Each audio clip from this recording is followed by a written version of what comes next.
first of many annual conferences. I wish to take a moment to announce the official endorsement of the National Black Republican Association of Senator John McCain to be President of the United States.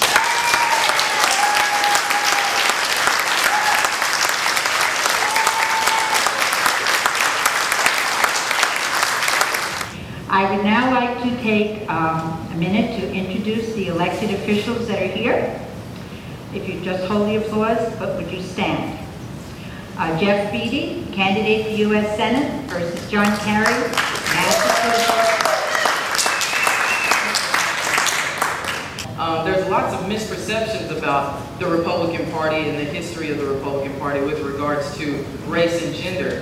In 1866, Congress did pass the Civil Rights Act. Many people think about 64, but 1866 was actually the first one, and the Reconstruction Act, basically dissolving the governments of the Confederacy, and except for Tennessee was the only one that wasn't dissolved. And it required that the Confederate States give citizenships to African Americans. Again, all this was pushed by Republicans. So just please keep this in mind as I'm talking. Yes, the Civil War was a war between the North and the South, but it was also a war between Democrats and Republicans. And thank God, the Republicans won.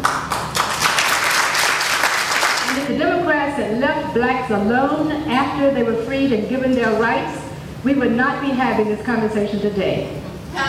But the Democrats set for themselves a horrendous task of trying to keep blacks in poverty, in virtual slavery, and Republicans out of power. Now, the Green Movement, which I call Club Green, is a major political force. Its members include powerful nonprofit groups, left-wing politicians, and surprisingly some corporations. They also have Hollywood celebrities supporting this cause, like Robert Redford and Leonardo DiCaprio, just to name a few. We should not accept the sacrifices or a lower standard of living to appease the hobbies and causes of elitists who worship rocks, trees, and animals over the welfare of human beings.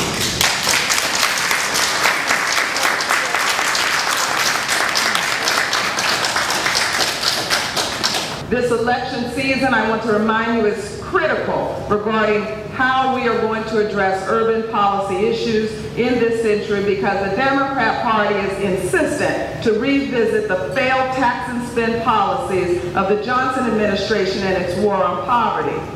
Regarding family breakdown, Deneen talked a minute about the family breakdown that has occurred because once Democrats got a hold of black family life and began swelling the welfare state, at that point, when looking at family life, black out-of-wedlock birth rate was about 22%, today it's 68%.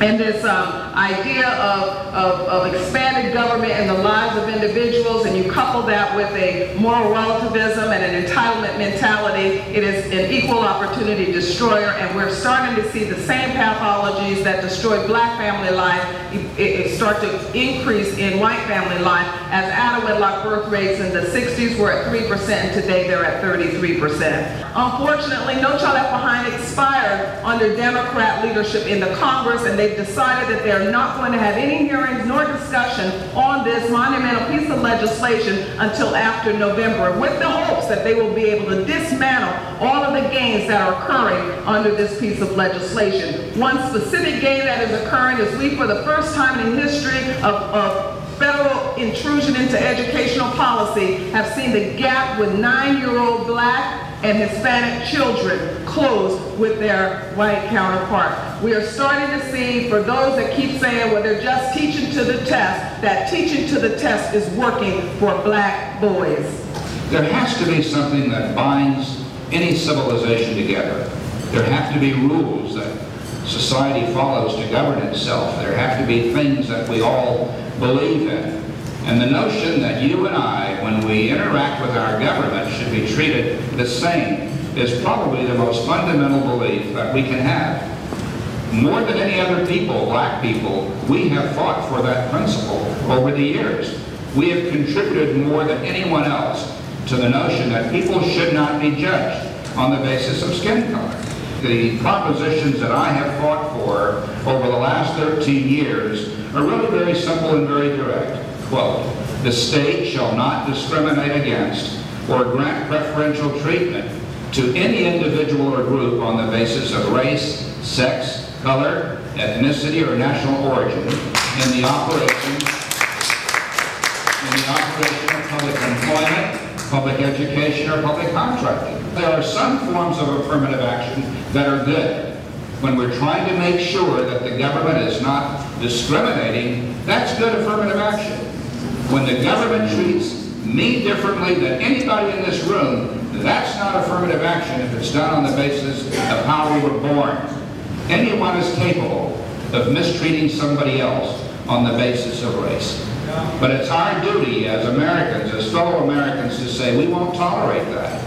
And I think it begins with the government saying we will treat all of our members of the family as equals. And we should be the ones, as Republicans, to lead the effort on that. And I think that the American people will respond. John McCain should be here. John McCain, I'm going to vote right now. But Senator McCain can make time to go and talk to the NAACPs. He can take the time to go and address the Third League. And while he's doing such, he's tiptoeing around the topics of affirmative action and choice, where he could come here and talk to people who are sympathetic, warm to the ideas. He wouldn't have to walk on the eggshells to make himself look more. I understand he's trying to win those swing voters, but when we're always hearing people like Jesse Jackson and Al Sharpton every 2 years saying, we're taking the black vote for granted, listen to what John McCain is doing too. I just thought I'd throw that out. All right. CNN. Is CNN here? Yes. No? Good. CNN just had this special called Black in America. Now, I didn't watch it. I saw the trailer, and that's as far as I got. Because it brought me back to a time when I was working in Hollywood, and I was working in some post-production facilities. And I went to an edit bay one night and working on this spot. And there was this little producer, and I'll never forget what he was saying. He was just complaining that it's just not black enough. It's not black enough.